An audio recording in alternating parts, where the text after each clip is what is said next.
तुम्हें क्षीरखंड बनकर नई दुनिया में आना है, वहाँ सब क्षीरखंड है, यहाँ लून पानी है। आज का प्रश्न है, तुम त्रिनेत्री बच्चे किस नॉलेज को जान त्रिकालदर्शी बन गए हो? उत्तर में बाबा कहते हैं, तुम्हें अभी सारे वर्ल्ड की हिस्ट्री ज्योग्राफी की नॉलेज मिली है। सतयुग से लेकर कलयुग अंत तक की हिस्ट्री ज्योग्राफी तुम जानते हो। तुम्हें ज्ञान का तीसरा नेत्र मिला है कि आत्मा एक शरीर छोड़ दूसरा लेती है, संस्कार आत्मा में है। अब बाप कहते हैं, बच्चे नाम रूप से न्यारा बनो, अपने को आत्मा और शरीरी समझो। आज का गीत है धीरज धर मनवा। आज बाबा ने धारणा के लिए मुख्य सार में कहा है, अभी सृष्टि बदलने की लीला चल रही है। अभी सृष्टि बदलने की लीला चल रही है, इसलिए स्वयं को बदलना है, क्षीरखंड होकर रहना है। दूसरी पॉइंट में बाबा कहते हैं, सवेरे उठकर एक बाप की याद में बैठना है, उस समय और कोई भी याद ना आए।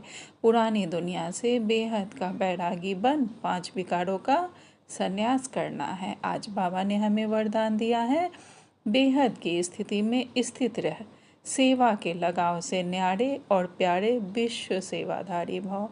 विस्तार में बाबा कहते हैं, विश्व सेवाधारी अर्थात बेहद की स्थिति में स्थित रहने वाले। ऐसे सेवाधारी सेवा करते हुए भी न्यारे और सदा बाप के प्यारे रहते हैं। सेवा में लगाव में नहीं आते, क्योंकि सेवा का लगाव भी सोने की जंजीर है। यह बंधन बेहद से हद में ले आता है।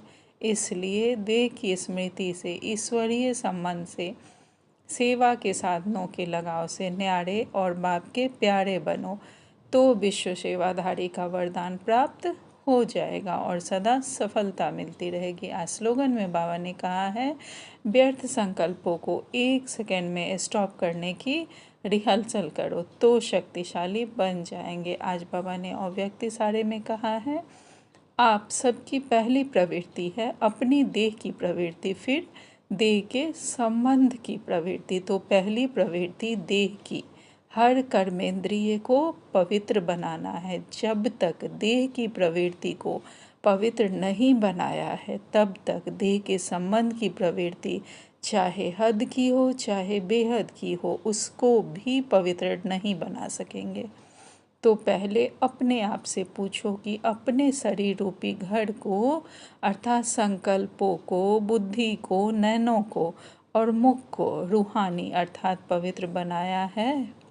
ऐसी पवित्र आत्माएं ही महान है। अच्छा।